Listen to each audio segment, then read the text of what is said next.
If you're going to have an awesome kitchen, you've got to have an awesome countertop or some awesome cabinets. We've got an expert here to talk about it. Stay tuned, everybody.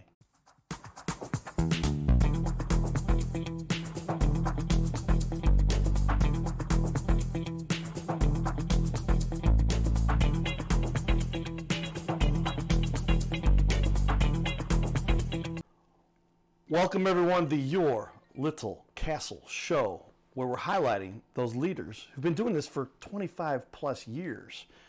And if you've ever built a kitchen, you know two of the core components are your cabinets and your countertops. And I was talking about some high-end stuff. I'm like, wow, they've got onyx and granite. I guess this is where it's at these days. You can't have a good countertop unless you've got some of these cool materials, right? Yeah, I mean, most people are going for quartz countertops these days. Is it quartz now? Okay, I've heard of that. That's definitely the most popular countertop going. Gotcha. Well, you probably have a nice house if you've talked to our friends here at JP, Jim Peanick III. But if you got a nice house, you might have some nice furniture in there from Carroll House Furniture because you like nice things in your little castle that hopefully was and can be and should be empowered by our friends at Carroll House Furniture. With that, we're going to put up on the wall a great looking website and some more information. Lots of followers on there on your social media. A couple of my friends I see follow you there too, but nice. we'll go out to the wide. There we go, everybody. So you can see our studio here with two TV walls. I built the wall, two TV walls. Nice. And we now have decided to then let's highlight some of the leaders in our community. Lots of great reviews here. 5 stars on your Facebook too, and an A+ on the BBB. Well, tell me then. Obviously, this is something you've done for 25 years, Jim. What started you here? It was kind of a family tradition. Is that true? Yeah, my grandfather was in business first, and then my father. He taught my father everything, and then my father taught me and my brother Andy, and from there we started our own remodel company and kind of spun off into just kitchen and bath exclusively. So yeah, you kind of carved a niche out there. You're known in the industry now. You specialize in the countertops and the cabinets. Now, will you do anything outside of that, or what do you do for everybody? Kind of the main thing we do these days is selling cabinets, countertops to different builders, remodelers in St. Louis. And if you like nice things, we have the nicest cabinets in St. Louis. Us and only one other supplier have some of the brands. So, oh, really? Yeah. I really, after installing for years, I know where we're at. We have the nicest cabinets. Okay, so if you're getting some cabinets in St. Louis, and you see some nice cabinets, they probably came from you. Good odds. Yeah, there's a good chance. Statistically, there's a good. But you actually started the company over 25 years ago, and this has been your baby since then. Yeah. My dad was kind of transitioning out of the construction and said, "Hey, you guys need to find a new job." So I was kind of forced into starting my own thing. So what led you to where you said, "I'm going to do cabinets and countertops"? It was just kind of an evolution. You saw a need. I had a friend of mine that was selling cabinets. Okay. His name's Darren Carpenter. He's a cabinet dealer right now. So he came to me and said, "Hey, why don't you try selling cabinets?" We were installing them, and then we had a line that we liked, was a cabinet brand that we liked called Echelon, and at that time Echelon was looking to team up with different cabinet suppliers, so that's how I went into business, basically. Okay. Yeah, the path that we all take to where we land. You talk about the way I ended up doing a little TV show on ABC. 5 times a week, everybody. We're going to start doing that.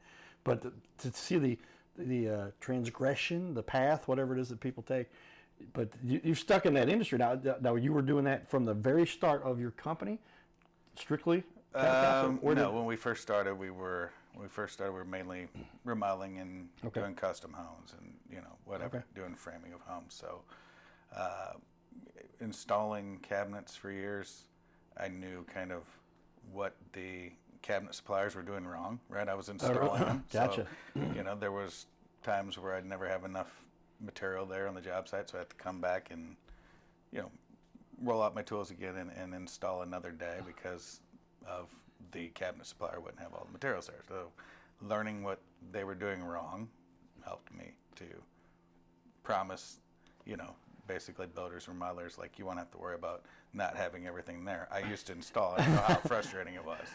So to be shorthanded on the supply and can cause problems. And tell me though, I mean, I'll give you a little joke. I was talking about my buddy Dylan, who does CNC, and he helps the guys who have these giant machines that build the cabinets. It probably helps some of the suppliers you've got. But I'll never forget, I did a show and we had our slider go out. So they had another couple guests with them in the studio, so I had him slide with it. When he did that, it made it jump. And he was just appalled. He's like, this looks terrible. And I started thinking about why was he so critical of the angles and whatever. I go, because he's a cabinet guy, and like every angle had to be a 90, everything had to be. This is what goes, if you mess up some of your angles there, these cabinets look crooked. This isn't how this is supposed to be done. We're the last one there, right? Usually. So being a trim carpenter, cabinet installer for years, you're the one that makes everything look good. So you're the last one there. So yeah, you have to be particular. Okay. And are the cabinets, those are the final touch, that and the countertop, which one of those do you put in first? Oh, you have to put the cabinets first, and usually they're going to come out and do a template, and then they install the countertop. So okay, there's a method to that too. There is a definite method to that. And you're right. So that is one of the last thing that goes in. But when people notice a beautiful, we got some beautiful work we'll show off here from some of your photos. But it's those cabinets and the countertop that makes it. It's the icing on the cake that makes something look dynamic. Yeah. I mean, you don't want to look at plain drywall. You want to see, the but I hadn't thought about it. The flooring. Any more people are putting wallpaper in. You got the cabinets, countertop, backsplash, stuff like that. I mean, I just see kitchens because that's my passion, but I don't know. Right. I mean, I don't care about the rest of the house anymore. So. Well, and that's like when you walk into a kitchen. I'm thinking about you as somebody who doesn't do this for a living. You walk in, you go, the whole kitchen looks dynamite. But I didn't realize it was those cabinets and the countertops that really stand out. I guess you start to notice that because people always go, oh wow, granite, quartz, and then beautiful cabinets, and they're often colored or wood or what's the most popular color these days? I think trend-wise, I mean, a lighter stain color. Okay. I mean, I still feel like people are doing the whites, but it's more of like an off-white color, right, with the lighter stain. Okay. So usually we go out to the National Kitchen and Bath Show. It happens right now in the next month here in February. So that usually shows you most of the trends, for 2026, 2027.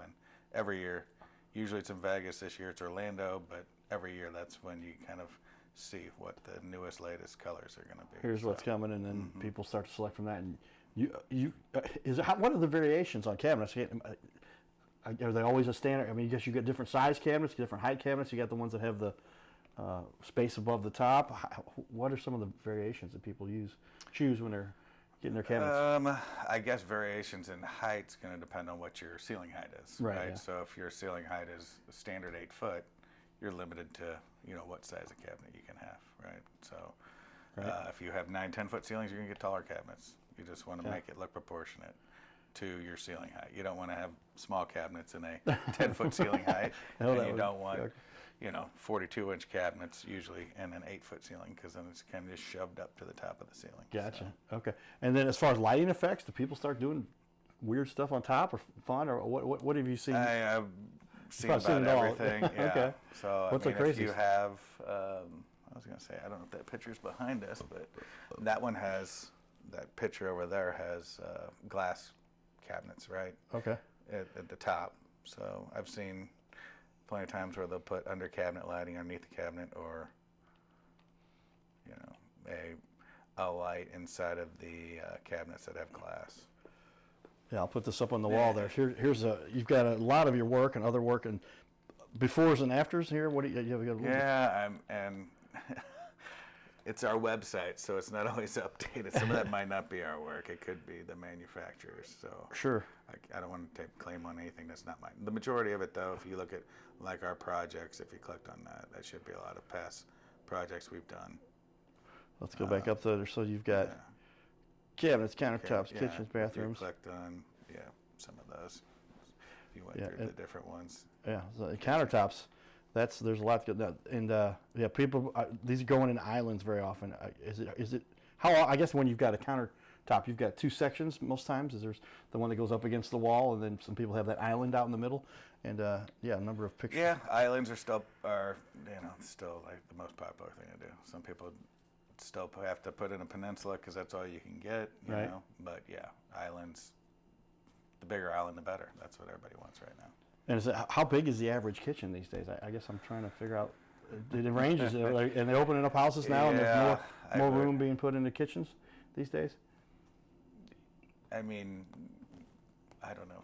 If you're asking me like what size a normal kitchen would be, much to fit your cabinets in it. I mean, you went 16 by 16 or 16 by 12. You know, I don't know. Okay, and that gives you enough room then for beautiful cabinets and that island. I guess is what I'm talking about. If you're trying to fit an island in there, yeah. I mean, you can't have a big enough kitchen, in my mind. Yeah. Right.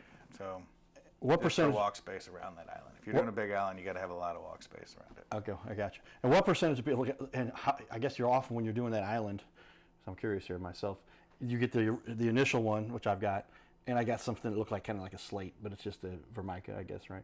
But if I'm going to replace that, you tend to expand that out a little bit and make it a little bit wider than the typical. How often are people upgrading to these types of things, or versus a new installation versus upgrades? And do you do both? I mean, I know. Yeah, I feel like a bunch of people would just, if you had Formica, if that's what you have down in your kitchen, right? Yeah. It's nothing to pull that top off and put granite or quartz back in. Yeah, it feels like a piece of particle board that was pressed and put. Yeah, it's probably Formica. So you know, I mean, anymore Group A granite is pretty comparable to Formica. So price-wise, you know, it's a good Valentine's Day present, or you know, birthday present for your wife. Okay, I'm getting some trade secrets here, figure out how to make this thing happen. But that's interesting. Well, obviously you have a passion for this. What is it you enjoy most about what you get to do every day? I love what I do.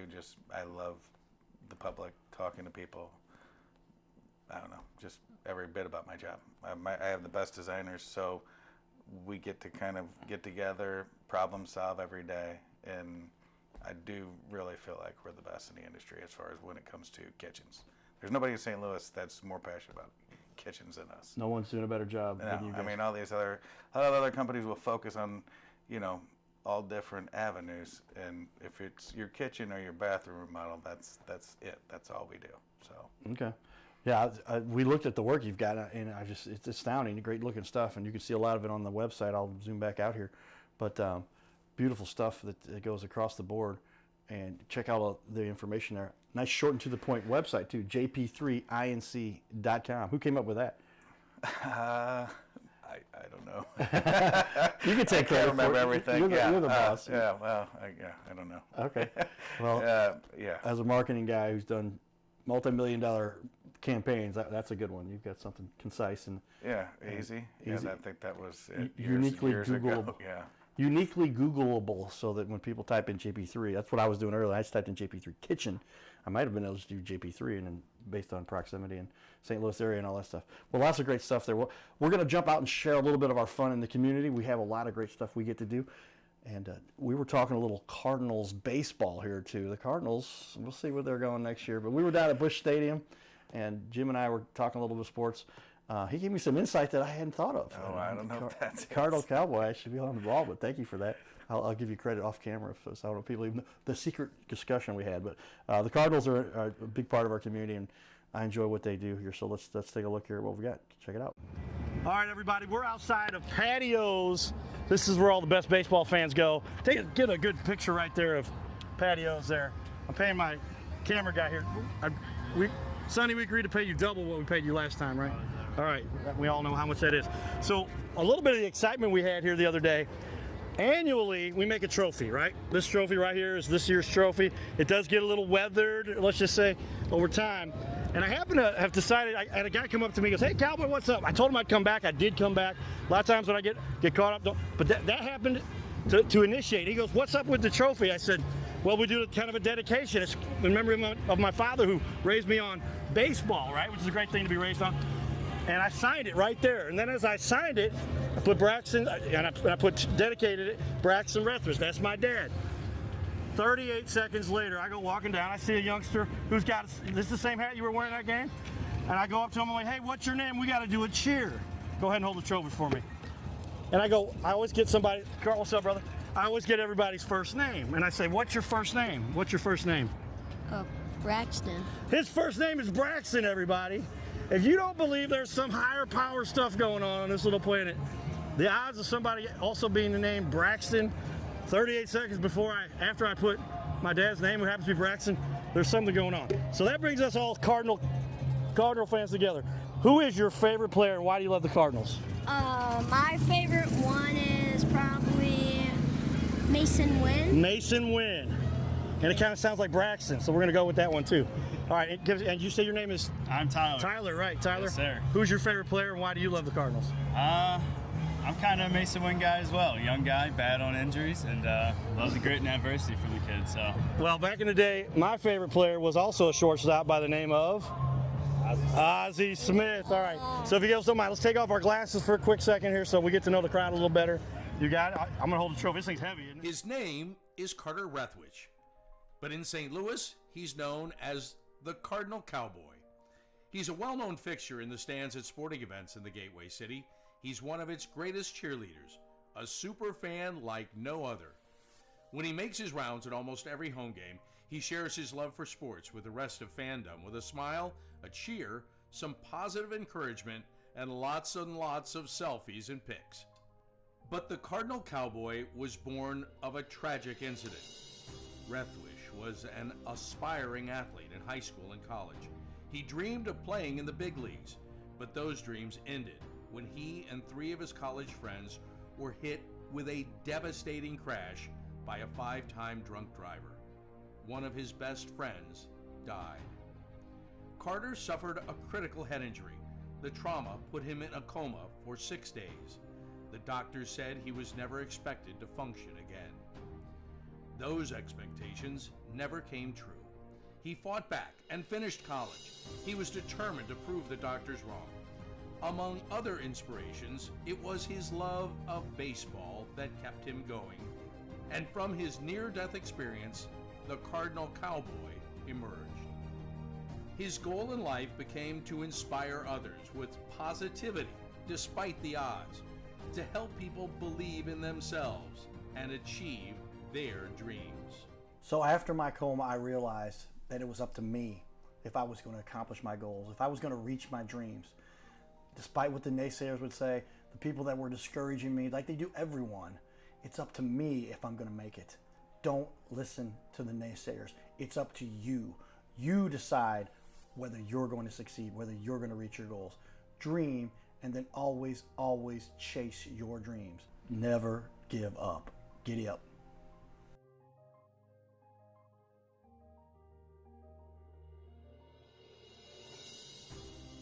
Hey, we're looking for the small business owners and leaders in our community to be on our show.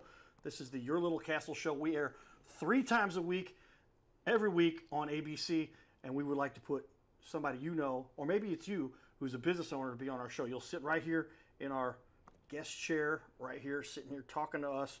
We're going to put on the wall your website and everything about you and highlight you as a leader. Fill out the form you see here on our website.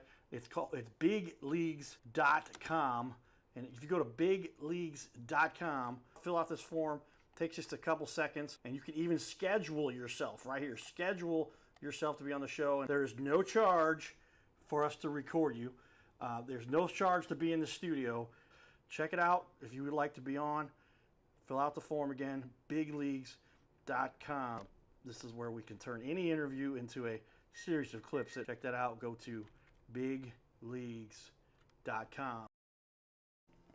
So there you have it, everybody. And technology has changed the evolution of the interwebs, if you will. And you pick up our book here if you like. But Magnetize Your Media. Yours truly wrote the introduction. And if you want to learn a little bit how we've taken the media and made it into something that's worked for us, that's what we do. But with that, we've got an expert here sharing with us some of the inside.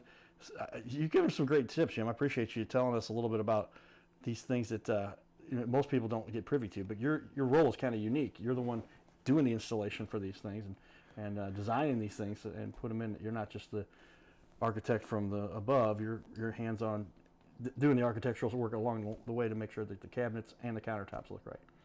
Yeah, we don't do the install anymore, but yeah, Okay. for installing for 20 years was a big benefit for where I'm at. So, I feel like I can, when I show up at a job site, whether it's with the builder or modeler, and he's got a question, I can usually answer just from years of experience. So, it helps. Nice. Okay.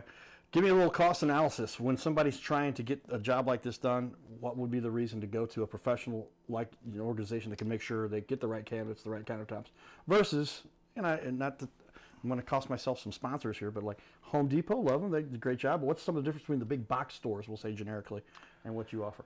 I think the main thing is customer service. I mean, you're going to walk in a big box store and they're not going to give you the service when it comes to doing your kitchen.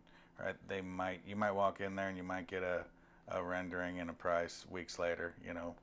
You walk in our showroom and we've got designers that'll meet with you, show you the different products, and help you, right away.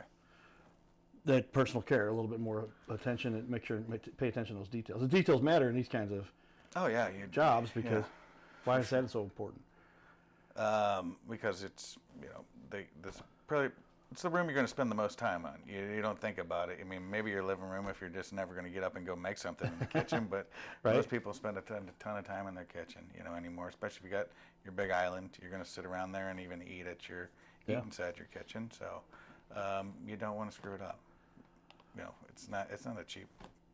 It's not a cheap area. Well, and this is where you can add some of the best value to a home. When they say they do home improvements to upgrade their house, a lot of people will say, "Oh yeah, we're going to do some remodeling." Kitchen's one of the first places you go, and you can make the best value for what you get out of a house too. Yes, yeah, and I do feel like a lot of people these days will come to us saying, "Well, I was going to paint my cabinets, and I got a bid, right?" So if you're painting your cabinets is going to be $10,000, well, you could have had all new cabinets and countertops for that price. So, I didn't realize that. The cost of it sometimes doesn't make sense. So, depending on what your budget is, what your taste is, we have cabinets that fit in everybody's budget basically, and the cabinet lines we carry can do just about anything you can imagine. They've got the opening things with the spindles that go in the middle of the spinning like shelf. Lazy Susan in the corner, right? Yeah, everybody has that option, but yeah, they have those. They got every pull-out you can imagine, and just every cabinet can get made in like the 1/8 of an inch. If you need a cabinet 58 and 7/8, we'll make it for you, right? So 58 and 7/8, you said that, right? So if you could get your little inch, there's 7. Yeah, if you need it to fit somewhere, we can make it. You could tell somebody who's pretty detailed. But if I'm a kitchen remodeling company, I should be going to you. Why should we go to you? What's the real reason you're better than what any other options somebody else has got? Because we're going to treat your customers a lot better than sending them into a Home Depot or Lowe's. We're a lot more professional. That's all we do is kitchens, right? So, I mean, not alone we're going to give our builders, the remodelers, their own, basic package for giving us repeat work, but we also when the customers walk in our place, they're going to have a lot more better experience. It's going to look a lot better for you sending your customers to us than Home Depot, where you're getting interrupted. Somebody's asking you where the wrench aisle is, or where the batteries are at, or in between here. Yeah, nobody's doing that there. So. Gotcha. Yeah, very specific what your target. So give me a little bit of the process. Somebody's decided they're working with a custom remodeling company, and that custom remodeling company is partnered with you. Does the customer talk to you directly when it comes to the kitchen piece, or do they work through them, or how does that work?